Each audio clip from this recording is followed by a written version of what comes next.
buenas, hoy tengo otro vídeo especial porque vamos a hacer una entrevista. Hoy tengo aquí a mi amiga Cristina, que es de Sicilia y, como sabéis, tengo un insano interés por los dialectos y hoy vamos a hablar de dialecto siciliano. Así que, Cristina, cuenta un poco tus orígenes. Bueno, yo sí, eso, soy de Sicilia y tengo estudio de lingüísticas italiana y siciliana. ¿Y qué? O sea, No sé qué decir. el estudio de lingüística y eso es... Bueno, yo tengo estudio de lingüísticas italiana y claro, estudiando lingüística italiana en Sicilia no se puede prescindir de estudiar lingüística siciliana, porque claro, nuestro italiano es un italiano que tiene influencias regionales, o sea, de nuestros dialectos. Así que si tú estudias lingüística italiana en Sicilia, tienes sí o sí que estudiar también lingüística siciliana para saber todas las influencias que ha tenido, bueno, de nuestros idiomas hablados. Porque eso lo que contaba es que el italiano, siendo un idioma muy, bueno, relativamente recién nacido con respecto a otros idiomas, es un idioma inventado, porque el Reino de Italia no existía hasta 1861 y entonces en todos los pequeños estados y regiones de Italia se hablaba un dialecto diferente. O sea, un tío de Palermo, de Sicilia, no entendía a un tío de Roma, no entendía a un tío de Milán, porque claro, hablaban dialectos. Entonces cuando Italia se unificó, tuvieron que hacer una unificación lingüística, evidentemente. Y nada, pues el siciliano, el dialecto siciliano no existe. Eso es lo primero. Primera lección Primera lección, el dialecto siciliano no existe, porque claro, se trata de un continuum lingüístico dentro de la isla que, bueno, evidentemente siendo un continuum, más que te aleja de un punto, o sea, más diferencia hay entre el habla de una zona, entre el habla de Palermo, por ejemplo, y el habla de Messina, que son las dos puntas de Sicilia, básicamente. Y entonces el dialecto no existe siciliano. Lo que se dice, lo que se llama dialecto siciliano es una coine lingüística donde todos los rasgos diferentes de una zona a otra se eliminan. O sea, es un idioma que todo el mundo puede entender. Todo el mundo, evidentemente, en Sicilia puede entender. Porque, claro, hay palabras que de una ciudad a otra se dicen bueno, que son totalmente diferentes. ¿Eso de qué depende? De la influencia que ha tenido el dialecto siciliano. O sea, la zona donde se habla el dialecto. Y bueno, para hablar de dialectos sicilianos hay que hablar de la historia de Sicilia, evidentemente. Pues bueno, cuéntanos un poco entonces, por ejemplo, cuál es la historia de Sicilia, qué capas hay dentro del siciliano, ¿no? ¿Qué encontramos? Pues Sicilia está en el medio del Mediterráneo, pues imagínate tú las influencias que ha tenido durante los siglos, ¿sabes? Al principio Sicilia se llamaba Trinacria, por las tres puntas, y las lenguas autóctonas eran tres de las poblaciones que vivían allí, evidentemente. Los Elimi, que eran el extremo occidente, que habían fundado Erice y Segesta, que son evidentemente mis ciudades. Yo he nacido en Erice, y era una zona muy, muy, muy pequeña. Luego, en el centro de Sicilia hay los sicanos y luego los sículos. De hecho, Sicilia lleva el nombre de los sículos. Los sicanos que estaban en el centro venían de España, de hecho. Venían de España a través de Liguria, fueron echados evidentemente sea de España que de Liguria, no sé por qué fueron echados de esa zona. No los quería nadie. Y bueno, Sicilia sí. Sicilia lo bueno que tiene es que quiere a todo el mundo y bueno, pues quedarse aquí, nos da igual, ¿sabes? Y entonces se quedaron ahí en el centro de Sicilia y del centro de Italia vinieron los sículos, pero y llamaron Sicilia, ya se llama Sicilia por los sículos. De hecho, además, uno de los reyes sículos se llamaba Ítalo y de allí toma el nombre Italia, de Ítalo, de un rey de Sicilia, sí. Ah, hostia. Entonces, esa es una buena historia. Pues entonces, estos tres idiomas son los idiomas de sustrato, o sea, de los sicanos, los sículos y tal. Pero eso, o sea, estamos hablando de historia muy antigua. Muy o sea, antigua, y antes de la helenización. antes de la helenización. ¿Y quedan todavía restos de esos idiomas? Muy pocos. Por ejemplo, yo te puedo hablar, por ejemplo, de mi dialecto de mi ciudad, evidentemente, porque esa zona era muy, o sea, era muy apartada. La zona de Occidente ha sido muy, muy apartada del resto de Sicilia. Y Vale. allí todavía quedan rasgos de estas influencias, sobre todo en el vocabulario de cosas marítimo, o sea, de cosas que se refieren Sí, ¿no? sí, a sí. la navegación y cosas así. Ahora mismo no me acuerdo de ningún ejemplo, pero bueno. Y luego, evidentemente, con la caída de Troya, con la guerra cartaginense y tal, bueno, hubo como una helenización de la isla. Vinieron los griegos, pues entonces se creó este primero superestrato se puede decir, ¿no? Sí, sí, sí. Este primero superestrato de lengua, bueno, del griego, que más o menos unificó un poco toda Sicilia bajo esta influencia. Vale. Aunque hay zonas que tienen más influencias griegas que otras. ¿Por qué? Porque luego con los bizantinos se fortificó Vale. ¿cómo se dice? Este rasgo griego, ¿no? Luego, después de los griegos, evidentemente con los latinos, hubo una primera ola de latinización de Sicilia, pero el idioma que más tiene influencia en la isla es el árabe, fue el árabe. Con el reino de los árabes, ¿por qué? Porque evidentemente con ¿cómo se dice? Con la revolución agrícola cambió un poco la geografía de Sicilia. Empezaron, bueno, nacieron ciudades, se fortificaron ciudades y tal. De hecho, muchísimas toponomásticas, aparte de la griega. Por ejemplo, Palermo es un nombre griego, Siracusa es un nombre griego, que son dos ciudades de Sicilia. Pero la influencia árabe dejó muchísimas huellas sobre la toponomástica. Por ejemplo, en Palermo tenemos unos barrios o zonas que llevan nombres de origen árabe. Por ejemplo, la Ciza, que bueno, en un barrio de allí viene del árabe, ¿no? Asís, la magnífica, estupenda, sí. ¿Sabes? O por ejemplo, la Cala, que es el puerto, también viene del árabe.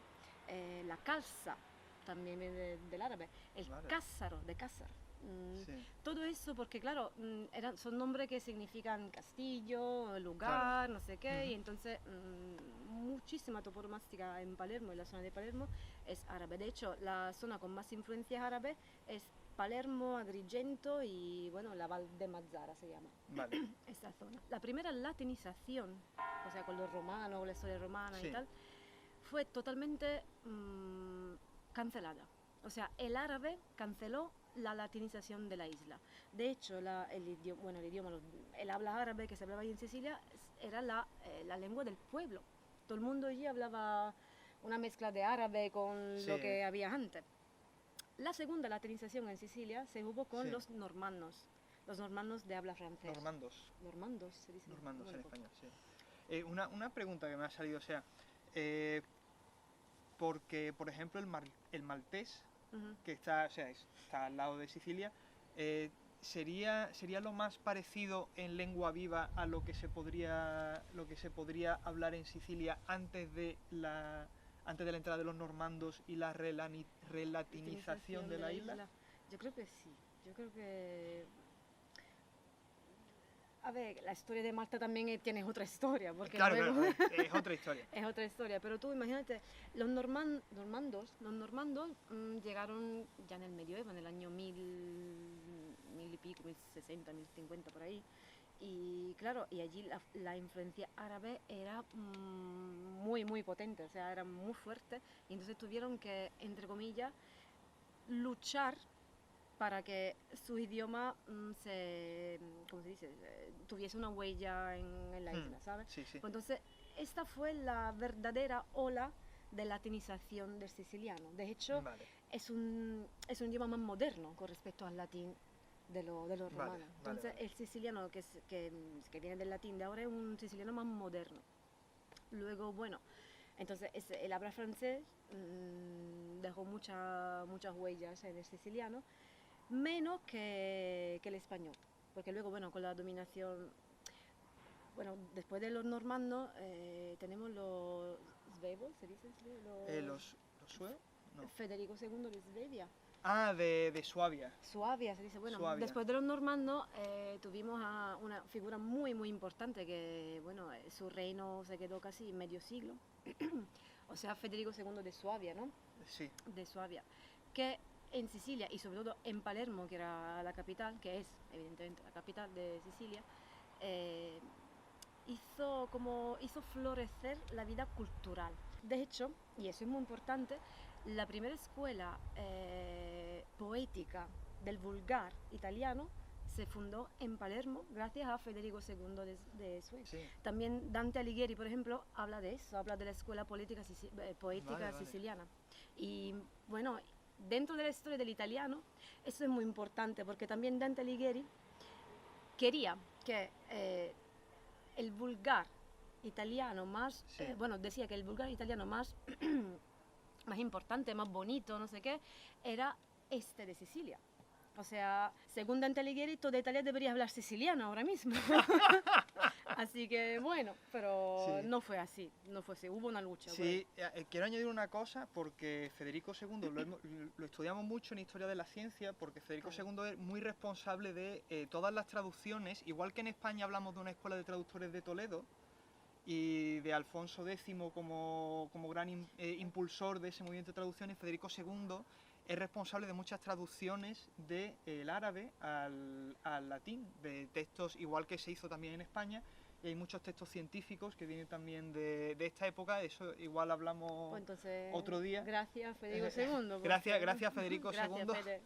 Y, o sea, para aclarar entonces un poco lo que llevamos hasta ahora, porque hemos dicho que tenemos el sustrato, digamos, de los preclásico, autóctono, tendríamos el sustrato griego, tendríamos el sustrato árabe, tendríamos después... Bueno, un poco de latín que claro, luego fue eliminado un poco del totalmente. latín que se elimina y después tendríamos los normandos hablarían una especie de francés medieval, entiendo. Sí. O sea, tenemos un francés medieval. Tenemos dos tipos de francés medieval, bueno, francés o idioma del norte, que nosotros le llamamos idioma del norte, Vale. o sea, con los normandos y con los lombardos, de Lombardía, del norte de Italia. De hecho, tenemos que hacer una diferencia entre los gallo-romanzo y gallo-itálico. Eso ya es otra diferencia. Claro, gallos romanzos eran los normandos, los franceses, y gallos itálicos eran los pueblos del norte de Italia, de Lombardía, que vinieron también a Sicilia en el periodo de los normandos y tal. Que claro, allí guerras para poderes y truenos, mejor que una sopópera. Pues sí, claro, pues eso, porque Sicilia está en el medio Mediterráneo, pues entonces todo el mundo quería, pasa por claro, bueno, pasa por ahí y quería tener unas bases allí. Así que todo el mundo quería conquistar Sicilia, ¿sabes? Y claro, una cosa curiosa que ahora voy a decir también, es que en Sicilia existen lo que nosotros llamamos islas lingüísticas. Ajá. ¿Qué significa esto? En pequeños pueblos de Sicilia, hay zonas cerradas donde se habla un propio idioma, que no es el siciliano, es otra cosa. De hecho, por eso hablé de gallo-romanzo, que son los franceses, los normandos, y gallos itálicos, que son del norte de Italia. Una población de esa del norte de Italia vino a Sicilia, se insedió, ¿se dice se insedió? Sí, se asentó. Se asentó en unas zonas hablando su propio idioma. Hoy en día existen un par de pueblecitos ahí en Sicilia donde se habla gallo itálico y albanés, un dialecto albanés, porque eran unas colonias que venían de Albania, se sentaron en Sicilia, ahora es, por ejemplo, el pueblo se llama Piana degli Albanesi, y en este pueblo se habla arbresk, que es otro idioma que sería una mezcla entre albanés y dialecto siciliano. Dialecto siciliano evidentemente antiguo o con otro substrato y sostrato, o sea que no tiene nada que ver con el dialecto siciliano moderno. De hecho, nota mental, hay que hacer una excursión. Totalmente. Hay que hacer una excursión para allá. Sí, totalmente. Y de hecho yo tengo, eso me gusta decirlo, porque yo tengo unos amigos de Piana degli Albanesi que son músicos, tienen un grupo de música, se llaman Canto da Ziz, y cantan en arbresk. aparte que en siciliano y en italiano, Sí. evidentemente. ¿Tienen canal de YouTube? Claro, Pues claro. pondré enlace en la Claro, descripción. claro, Mirad la total, descripción del total. vídeo, pondré enlaces al canal. Y sus textos están incluidos en libros de lingüística Buah, siciliana, madre mía. italiana, del sur y esas cosas, porque Vale. de verdad son muy bonitos, porque claro, lo que hacemos nosotros ahora es, ¿cómo se dice?, revalorizar el dialecto, porque hubo unos años, bueno, ahora a eso llegamos, porque después de la unificación de Italia y tal, hubo unos años que los dialectos estaban bandidos, o sea, no se podía hablar dialecto, y ahora vamos a ver por qué. Después de los normandos, bueno, tenemos otros pueblos del norte de Italia y tal, y llegaron evidentemente los españoles. Pero de la época de los Borbones no tenemos muchísimas influencia lingüística en el siciliano, porque ya con la latinización de los normandos y el substrato ya árabe que teníamos, estaba ya demasiado cerrado para abrirnos a nuevas cosas. De hecho, se puede notar muchísimo en el léxico, por ejemplo, o sea, a nivel de morfosintaxis no tenemos muchas cosas, o sea, ya estaba la latinización esta, que más o menos por ahí. O sea, hay una cosa que igual es un fenómeno, o sea, tú me dices ahora, si por ejemplo durante esta época que hemos dicho que están los normandos y la época también lombarda, que están estas dos cosas, si se empieza a fijar la lengua por escrito, es normal quizás que no se empiecen ya a tener cosas de fuera, ¿no? Porque si ya se está empezando a fijar una tradición literaria. Con Federico II, claro. en la escuela poética siciliana, vale. tenemos nombres como Cecco Angioleri, que todavía se estudia, el poeta ese se estudia y se estudia además en toda Italia, el nota ese, porque claro, fue la primera escuela poética de Italia, en Sicilia, allí. Y entonces sí, claro, a ver, el siciliano no está muy codificado a nivel escrito, porque si no fuera un idioma, ¿sabes? Por eso no es idioma, los dialectos no son idiomas, porque no tiene codificación escrita. Pero sí, como dices tú, claro, que más escrito estaba, más se sentaba y más tenía, o sea, menos tenías influencia de fuera, pero como dice el profesor Umberto Eco, que es un lingüista muy famoso italiano, bueno, se conoce Umberto Eco, el idioma es lo que la gente hace de él. O sea, nosotros podemos tener muchas reglas de gramática, no sé, tomos así de gramática italiana, pero al final el idioma es lo que la gente habla. Y entonces, evidentemente sí, estaban en plan, tenían reglas no, tenían una base de siciliano que ya estaba muy bien formada y tal, pues entonces influencias exteriores ya muy pocas. De hecho, a nivel lexical tenemos influencia catalana del Reino de Cataluña y influencia castellana. En siciliano nosotros también decimos gana. ¿Ah? La palabra gana, yo cuando vine aquí empecé a hablar, la gente, no tengo ganas, y yo decía, esto es igual que siciliano, ¿sabes? Pero a nivel lexical, pero a nivel morfosintáctico no hay muchas influencias españolas. Y bueno, y después de los españoles ya vino Garibaldi y unificó Italia y allí empieza otro rollo. Porque claro, es que la historia de Italia es muy fuerte. Claro, cuando con el Tratado de Utrecht ¿de Utrecht era así? ¿De Utrecht? Sí. Y Sicilia va bajo los Saboya. Sí. Tratado de Utrecht, creo que sí. El Tratado de Utrecht, Sicilia va bajo los Saboya, viene nota ese Garibaldi con sus hombres, con la camisa roja, eso era. El Garibaldi allí, bueno, unificaron Italia con toda esa gente. Camilo nota al pie. Aquí es cuando hay que ver El gato pardo. Total. Leeros el libro de Tommaso di Lampedusa, que es muy bueno. El libro de Tommaso di Lampedusa es muy bueno. Y además la película de Luchino Visconti es muy buena. Explica muy bien esta época revolucionaria, ¿no? Cuando llega Garibaldi. De transición entre una autonomía local, porque claro, aunque éramos bajo el dominio de los Borbones, evidentemente, pero Sicilia desde el siglo XVIII tuvo muchísima autonomía local, con los señores, con los contes, los ducas, los príncipes, de hecho se llamaban los príncipes. Sí, claro, el príncipe Salinas es el protagonista del Gato Pardo. Los príncipes tenían muchísimos poder a nivel local. Y entonces, ¿qué pasó? Unificación del reino y centralización de todos los poderes y tal, bajo bueno, bajo una corona que nosotros no sabíamos ni qué cara tenía el Saboya ese, ¿saben? En plan, qué cara tiene el rey, yo qué sé.